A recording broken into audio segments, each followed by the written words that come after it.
Қайната қорлығы. Келіндікке келгеніме өкіндім. Бірақ тым кешеді. Шынайы тағдырдан алынған ауыр драма.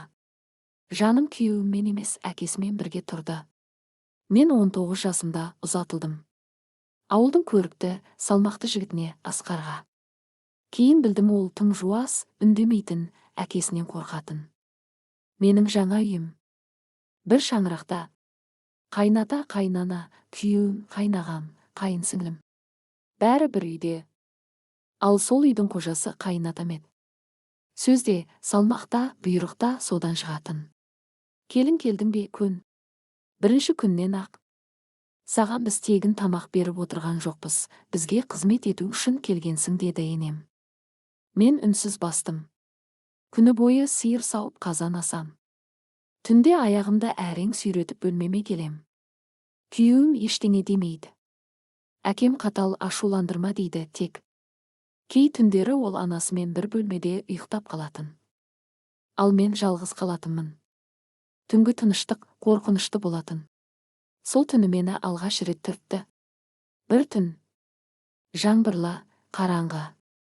Асқар басқа бөлмеде еді. Мен терезеге қарап, үйімді сағынып отырғанмын.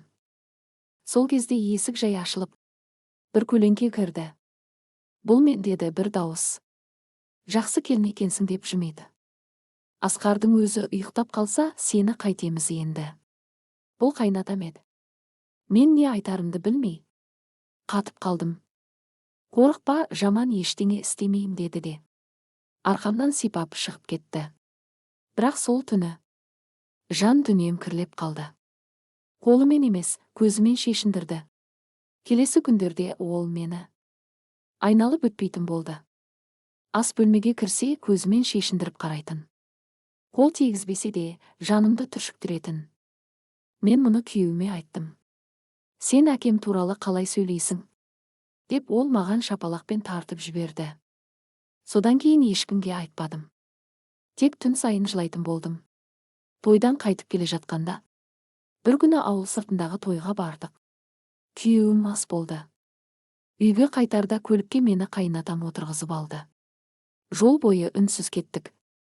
Содан кейін тоқтап мені иығымнан ұстады. Саған еркектің жылуы жетпей жүр, мені алдай алмайсың, деді. Асқарға қарап, нені күтесің? Мен оған айқайладым. Сіз менің қайнатамсыз. Ұят емес пе? Үніңді шығарма, саған ешкім сенбейді, деді ашуға булығып. Сол түні ол мені қорлап көліктен шығып кетті. Ал мен тас қараңғы далада көз жасыммен жалғыз қалдым. Құрсағымда ұят емес, қорлық өсіп жатты. Күндер өтті. Мен өзімді жайсыз сезіне бастадым. Аяғым ауыр екенін білдім. Күйеуім қуанды.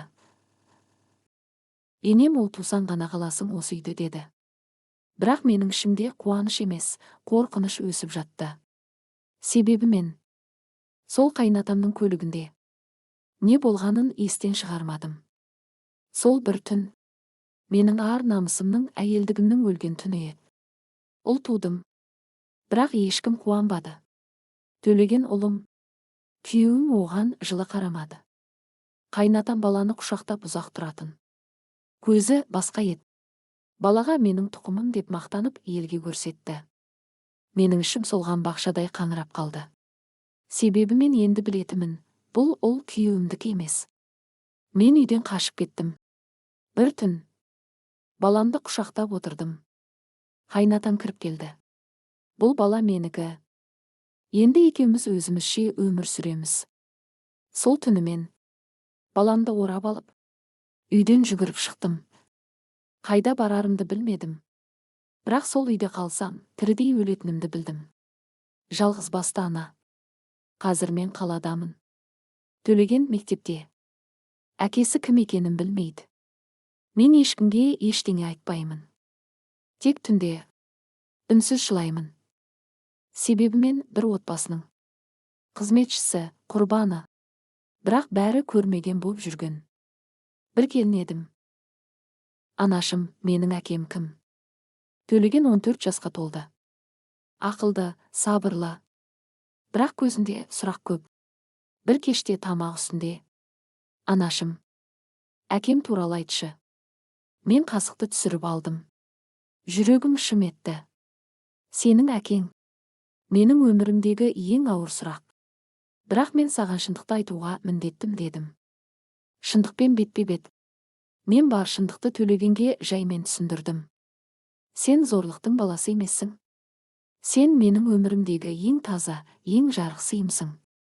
Бірақ сенің туғаның менің жанымды өлтірген түннен бастау алды. Балам үндемеді. Көзінен жас ақты. Демек, мен әкемді жек көруім керек пе? Жоқ, балам. Оны ұмыт. Бірақ өзіңді ешқашан кінәлама. Қайнатам өлер алдында. Бір күні ауылдан хабар келді.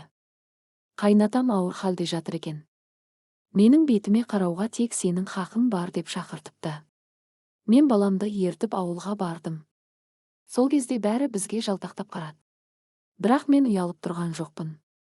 Мен тек үнсіз ашынып тұрдым. Соңғы сөзі. Қайнатам төсекте қимылсыз жатты. Баламды көр. Мені кешіріңдер деді. Мен бір әулеттің ұяты болдым. Менің ішімдегі ашкөз нәпсі өз баламнан да күшті болды. Мені кешір. Мен Төлегенге әке бола алмадым. Бірақ сен ана бола алдың. Мен ештеңе демедім. Көзімнен жас ағып жатты. Ол сол жылап жатқан менің жүзіме қарап жаны үзілді. Қоштасу. Біз екеуміз мен және ұлым. Қабір басында үнсіз тұрдық. Төлеген жерге бір уыс топырақ салды. Қош бол, әке деуге тілім бармайды. Бірақ мен сені ішімде кешіруге тырысам. Осы бір жас өспірімнің сөзі. Менің ішімде 10 жыл үнсіз айтылмай жүрген жанайқайым еді. Балам, сен менің жарамсың. Бірақ менің жарығымсың да. Әйел боп өмір сүру ауыр. Бірақ езіліп өмір сүру таңдау. Қазір мен жалғыз емеспін. Мен ұлыммен біргемін. Мен әйелмін. Мен құрбан емеспін. Мен аман қалған әйелмін. Мен өмір сүріп келем. Кешіре алмасам да, кешіруге ниеттеніп жүрмін.